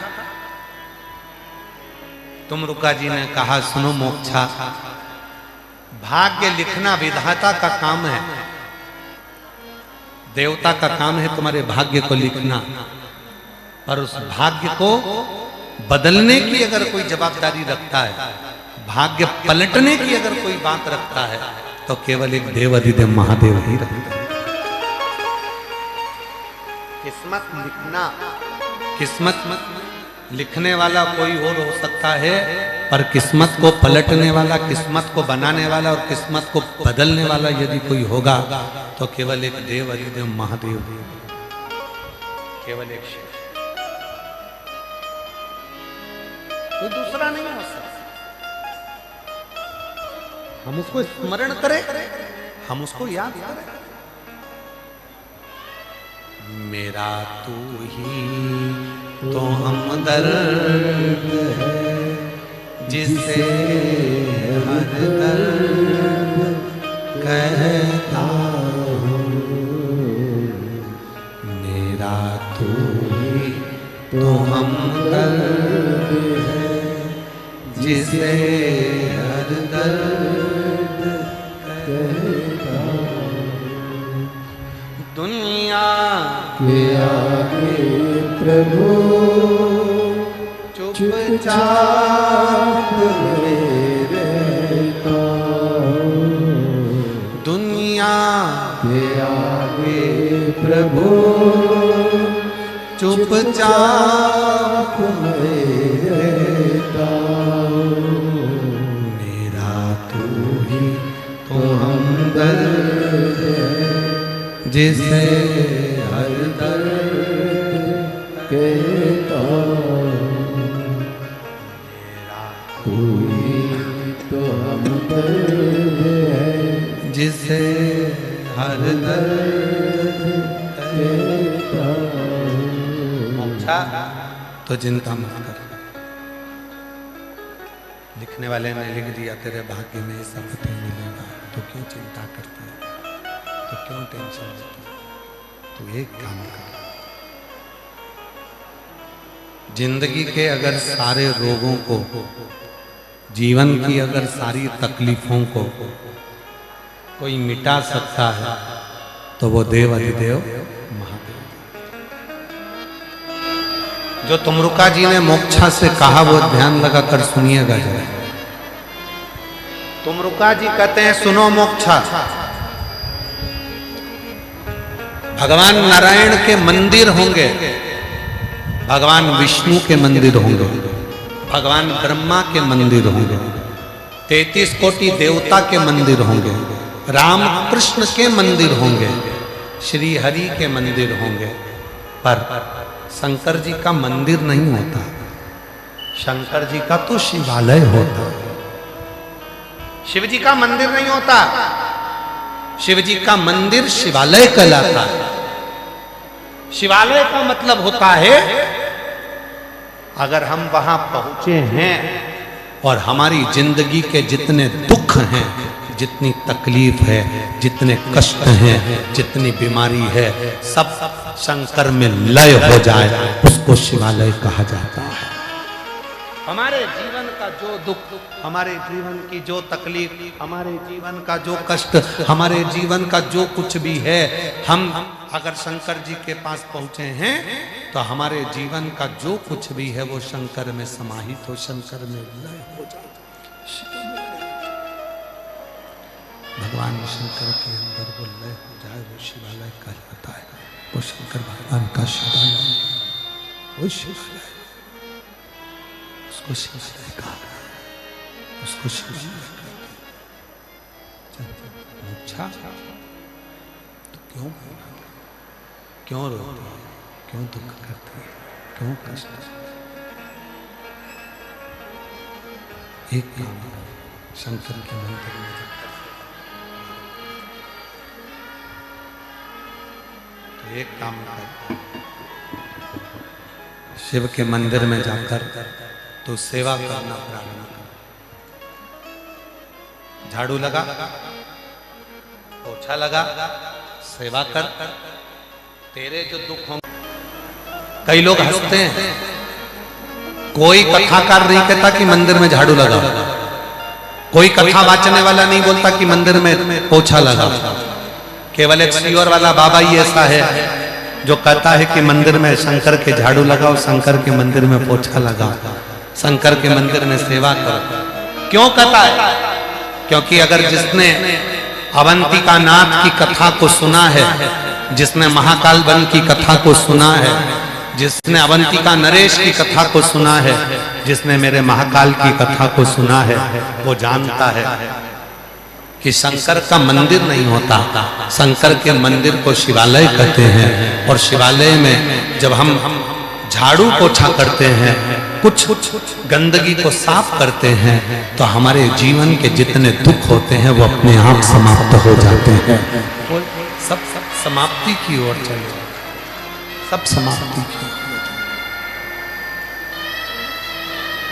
इसीलिए शिव की साधना, इसीलिए भगवान शंकर का भजन, इसीलिए शंकर की स्तुति, इसीलिए शंकर का गुणगान, इसीलिए शंकर की स्मरण, शंकर के भक्ति की मूर्ता हो जाती जाती है, शिव तत्व की मूलता हो जाती है, शंकर की भक्ति की मूलता,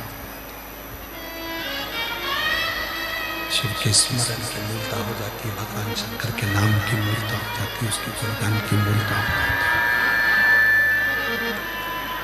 महाराज शिव पुराण कहती है, भगवान शंकर का चरित्र कहता है, शिव तत्व कहता है, शंकर जी की कथा कहती है, शिव पुराण कहता है।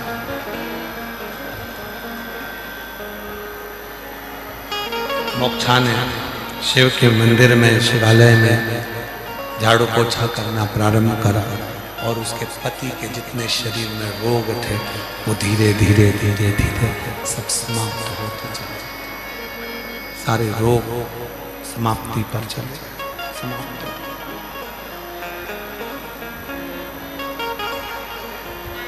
शिव की स्तुति, भगवान शंकर का भजन, भगवान शंकर का मंत्र जप, भगवान शंकर का नाम जप, स्मरण हमारे जीवन को सुख प्रदान कर देता है, आनंद प्रदान कर देता है, भक्ति प्रदान कर देता है। महाराज ये शिव आगे ब्रह्मा जी को अर्धनारेश्वर स्वरूप का दर्शन भगवान शंकर ने कराया, भगवान श्री अर्धनारेश्वर स्वरूप का दर्शन कराया, भगवान अर्धनारेश्वर पधार रहे हैं। जोरदार ताली बजाकर भगवान श्री अर्धनारेश्वर का स्वागत करें। कल कथा का समय वही 2 बजे से 5 बजे तक बड़े भाव से रहेगा। ये कथा 2 जून को विराम होगी, फिर 9 जून से 15 जून तक बलखंडी नाथ, फुलवरिया, बलिया, उत्तर प्रदेश में 1 बजे से 4 बजे तक शिव महापुराण की कथा रहेगी। उसके बाद में 18 से 24 जून 2026 दोपहर 2 बजे से 5 बजे तक बठिंडा पंजाब में शिव महापुराण की कथा रहेगी। बड़े भावों से कथाओं का क्रम ऐसे ही चलेगा। आज कथा का 2 दिवस यहाँ विराम लिया। हर हर महा